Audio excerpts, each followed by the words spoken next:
Good day, sir. I am Roxanne Calvo, the second year nursing student at the University of Southern Mindanao. So today I'm going to perform to you female catheterization.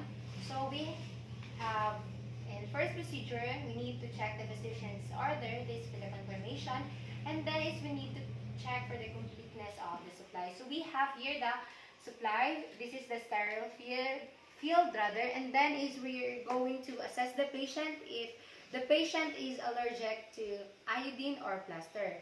Next is we're going to wash your hand, then assemble all the equipments. So assuming that I already washed my hand, then assemble all the equipments needed. Next is we need to identify and explain the procedure to the patient. So good day, ma'am. May I know your name? Okay, Mrs. De La Cuesta. I am your student nurse for today. I am Roxanne Gay Cagod. Ma'am, mag-catheter po ako sa inyo. Okay lang po ba? Okay, ma'am, thank you po. Ma'am, in your previous days po ba or previous naka-experience na po ba kayo ng iodine or plaster? May mga reaction po bang naganap sa inyo? Wala po ma'am. Sige, okay po ma'am. Next is, we need to provide the privacy to the patient. This to provide comfort and assurance. Next is, we need to replace top sheet with a blanket and place waterproof underpants. So assuming that already changed the top sheet into blanket and places underpad, next is we need to position the patient on a dorsal recumbent with feet apart and raise the patient. So we need to, ma'am, okay lang po ba ganito ang position nyo? Okay po ma'am. So we need to drape the patient and provide good light.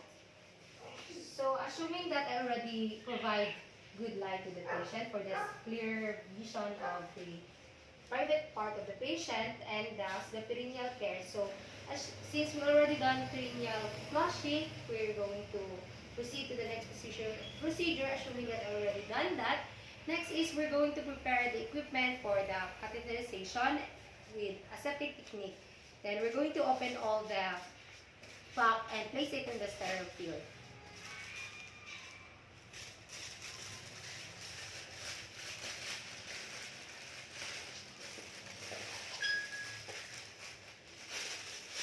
Dispose.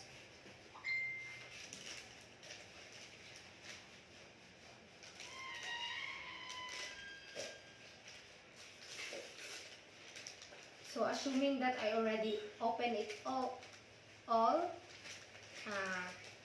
since we are lack of equipment, I'm going to use it in male catheterization. So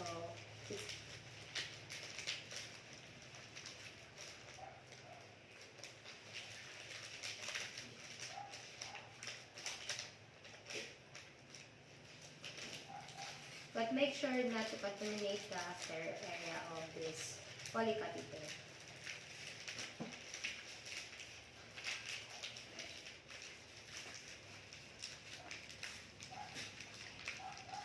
And after this, you need to, while preparing this, you need to place it on the near perineal area of the patient for you not to have a cross-contamination or far reach.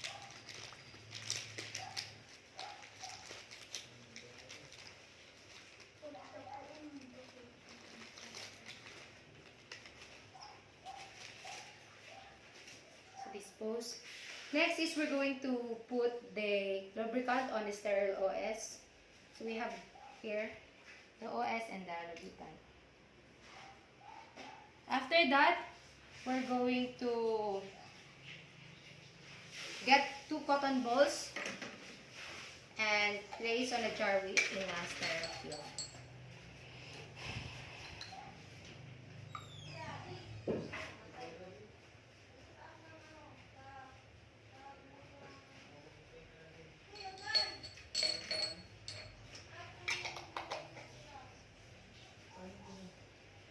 So next is we're going to put on the sterile gloves. So considering that our gloves is in sterile field, it's already sterile.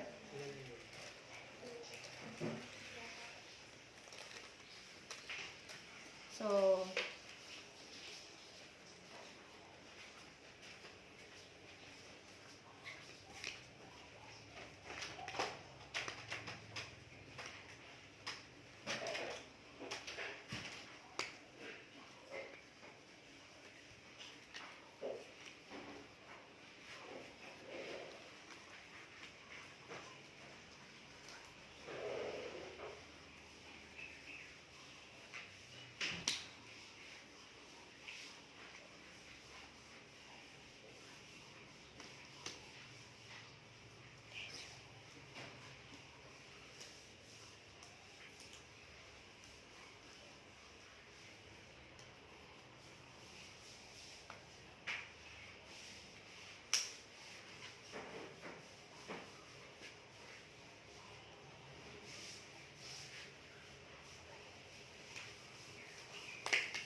considering that I already done clubbing, this to be close.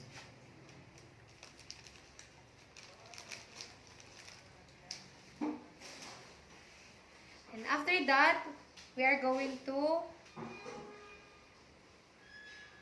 lubricate the tip of the catheter 1 to 2 inches.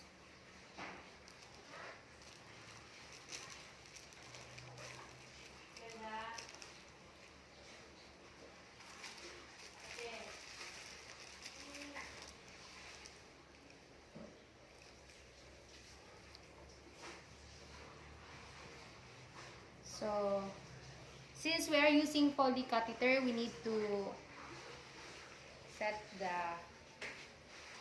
everything.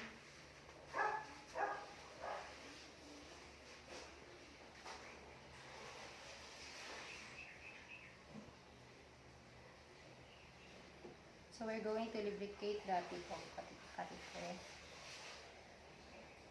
So with that, our thumb and forefinger of our non-dominant hand, we're going to spread the labia and cleanse with our 2 cotton balls in the meatus.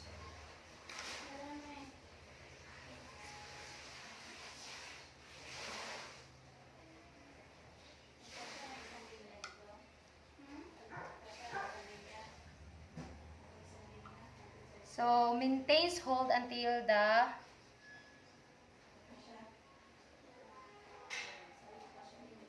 fully clean of meatus. Now we're going to insert the tip of catheter in a dimple-like structure just below the clitoris, 2 to 3 inches until the urine flows. So ask the patient to have a deep breath. Ma'am, hingang malalim lang po. 2, 3. 2 to 3 inches, and then holds the catheter securely with non-dominant hand and while bladder is emptied. So, assuming that already collect specimen, we're going to collect specimen if required. Then we're going to remove the catheter slowly. Since we are not using straight catheter, we are using poly catheter, we need to introduce the 5 cc distilled water to secure the catheter. So we have here the 5 cc and